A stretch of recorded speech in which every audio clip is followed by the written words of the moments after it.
Halo teman-teman, kembali lagi bersama Kamar Film. Kali ini kita akan membahas sebuah film dengan judul Alive. Adalah film besutan sutradara kenamaan Frank Marshall yang dirilis pada tahun 1993. Dibuat berdasarkan kisah nyata yang ditulis dalam buku Alive, The Story of the Andes Survivors karya Pierce Paul Reid yang terbit pada tahun 1974. Film bergenre drama survival ini menceritakan kecelakaan pesawat yang dialami tim rugby Uruguay pada 13 Oktober 1972 dan membuat mereka terjebak di pegunungan Andes selama puluhan hari. Alive dibintangi oleh beberapa aktor hebat seperti Ethan Hawke, Josh Hamilton, John Haymes Newton, dan Bruce Ramsey. Salah satu penyintas dari kecelakaan pesawat yaitu Nando Parado menjadi penasihat teknis dari film ini. Sebelum kita masuk ke dalam isi ceritanya, tak bosan-bosan, saya kembali mengingatkan kalau ini adalah konten full spoiler. Jadi untuk kalian yang memang belum menonton filmnya, saya sangat menyarankan untuk kalian menonton filmnya terlebih dahulu. Karena bagaimanapun, pengalaman menonton film secara utuh akan jauh lebih baik. Jadi langsung saja kita masuk ke dalam isi ceritanya.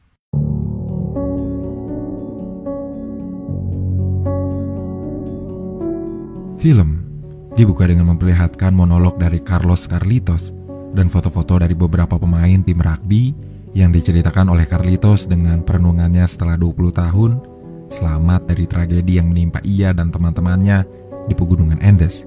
Kemudian, kembali pada tahun 1972 di mana pesawat yang ditumpangi tim rugby dan beberapa kerabat mereka sedang melintas di atas pegunungan Andes untuk menuju Chili.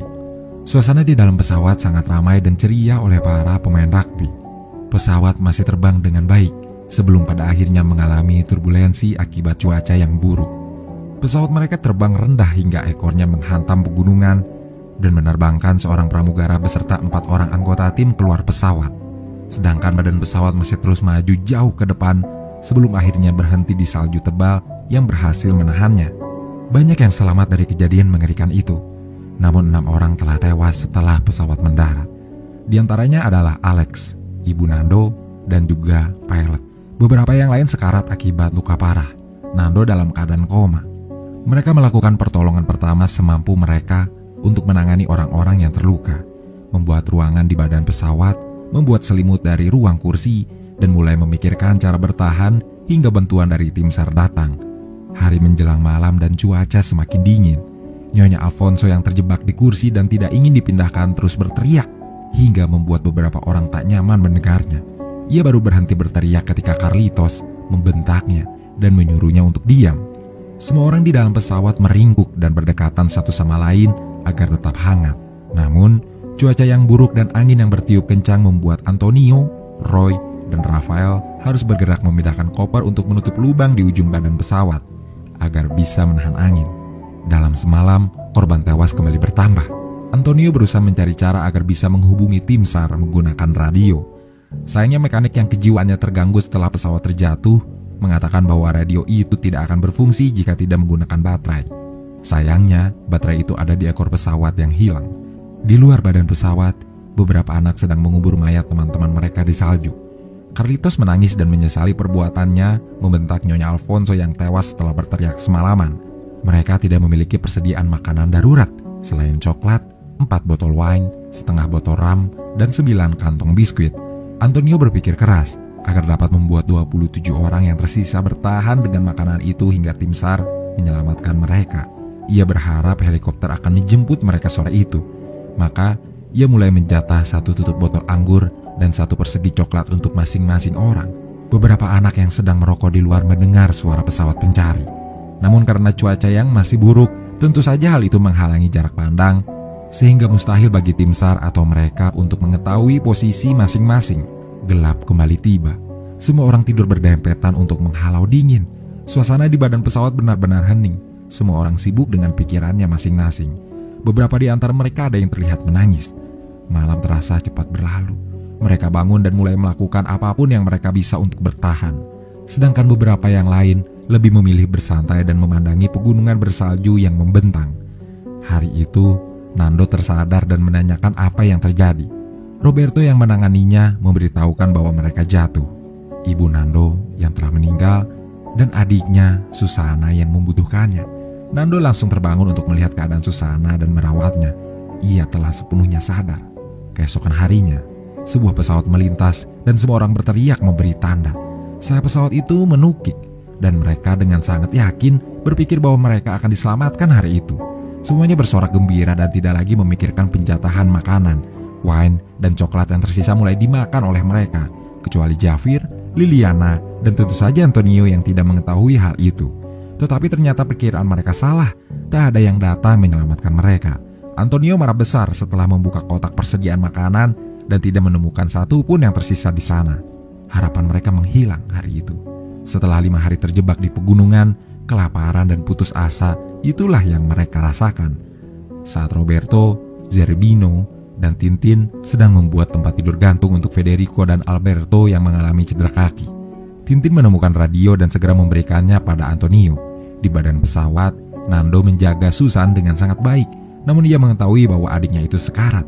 Ia mengatakan pada Carlitos, setelah adiknya meninggal maka ia akan mendaki pegunungan untuk mencari bantuan dan pulang. Carlitos tentu saja meragukan hal itu. Nando akan membeku karena cuaca atau mati kelaparan karena mereka tak punya persediaan makanan.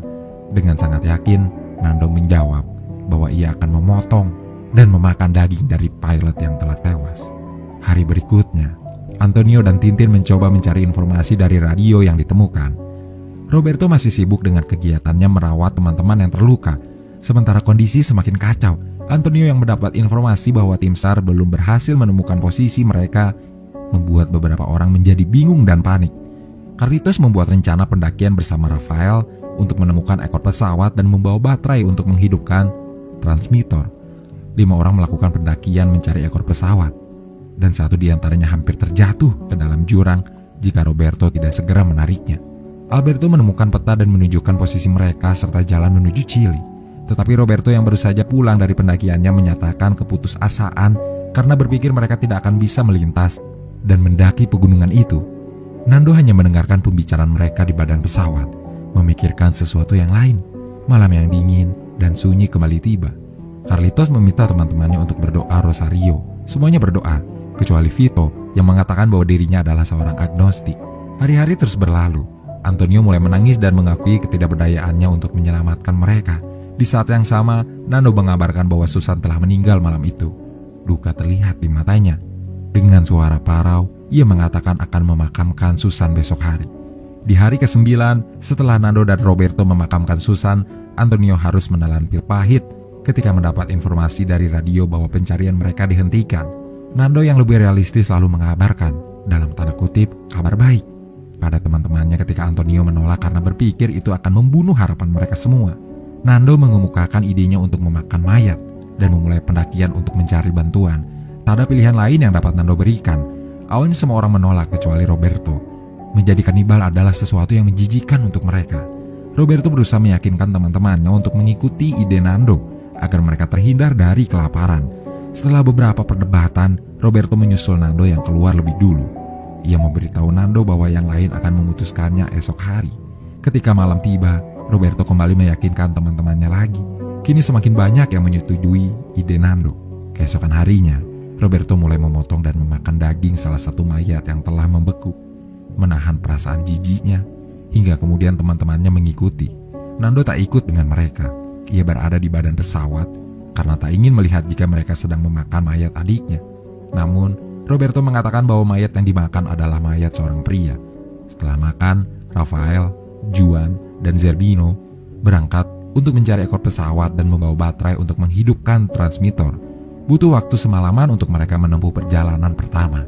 Roberto dan Nando berpikir bahwa Rafael, Juan, dan Zerbino tidak akan selamat. Namun keberuntungan masih memihak pada mereka yang disinari cahaya matahari ketika badan mereka mulai membeku dan dipenuhi salju. Pendakian mereka berlanjut dan menemukan mayat teman mereka yang lain. Lalu mereka kembali ke badan pesawat dengan menggunakan sayap pesawat sebagai papan seluncur, memberitahukan bahwa ekor pesawat belum berhasil ditemukan. Mereka berencana membuat tim pendakian baru karena Rafael, Juan, dan Zerbino tidak ingin melanjutkan pendakian. Malam itu ketika semua orang sudah terlelap, longsoran salju menimbun mereka secara tiba-tiba. Roberto yang tidak tertimbun berusaha menyelamatkan teman-temannya akibat longsoran salju itu. 8 orang tewas di tempat. Cuaca di pagi hari sangat buruk. Badai salju melanda, pendakian mereka harus ditunda. Hari itu, hari ulang tahun Rafael dan Carlitos. Mereka merayakannya dengan segumpal salju dan sebatang rokok. Badai pun mereda keesokan paginya. Cuaca cerah menyambut mereka yang masih hidup. Mereka mengerahkan tenaga untuk menggali badan pesawat yang tertimbun, mengeluarkan mayat-mayat dari pesawat dan memakamkan mereka. Nando berbicara pada Roberto untuk memulai pendakian, namun Roberto mengatakan akan melakukan pendakian setelah musim dingin berakhir. Di saat yang sama, Alberto meregang nyawanya malam itu di pangkuan Federico. Mereka bertahan hingga hari ke-50 dengan memakan mayat teman-temannya sendiri. Nando, Roberto, dan Tintin memulai pendakian mereka hingga menemukan ekor pesawat. Mereka bermalam di sana. Ide Nando untuk berjalan ke Chili ditolak oleh Roberto yang merasa hal itu tidak mungkin dan hanya akan membahayakan nyawanya sendiri. Baterai terlalu berat untuk mereka bawa. Maka Roberto memutuskan untuk membawa Roy yang ia pikir bisa menyambungkan radionya. Namun Roy gagal. Radio tidak tersambung dan Nando mendesak Roberto untuk melakukan pendakian hingga ke Chili. Meski Roberto bersikeras menolak, Nando tetap berniat melanjutkan pendakiannya. Mereka kembali ke badan pesawat, mengatur rencana baru untuk menyelamatkan diri. Nando harus menggendong Roy yang tidak mau lagi berjalan di tengah badai salju dan menemukan Federico yang sudah meninggal ketika ia masuk ke dalam pesawat. Hari ke-61, Carlitos menjahit kantung tidur untuk pendakian. Keadaan terus memburuk dengan kejiwaan teman-teman mereka yang terganggu dan membuat Nando kembali mendesak Roberto untuk segera melakukan pendakian ke Chili. Kematian Rafael membuat Roberto akhirnya menyetujui usul Nando. Mereka berangkat hari itu juga. Nando, Roberto, dan Tintin melakukan perjalanan dan pendakian terjal yang benar-benar membahayakan nyawa mereka. Setelah 2 hari perjalanan, keputusasaan kembali menyerang Roberto. Ia ingin menyerah, namun Nando terus meyakinkannya hingga Roberto mau mengikutinya. Nando menyuruh Tintin kembali ke badan pesawat agar ia dan Roberto dapat menyesuaikan jatah makanan. Roberto dan Nando melanjutkan perjalanan hingga 50 mil selama 12 hari dan sampai di Chili. Mereka berhasil mendapatkan bantuan dan kembali ke pegunungan Andes untuk mengevakuasi teman-teman mereka yang menunggu dengan harapan penuh pada mereka. Suara helikopter terdengar oleh mereka yang masih bertahan di dalam pesawat.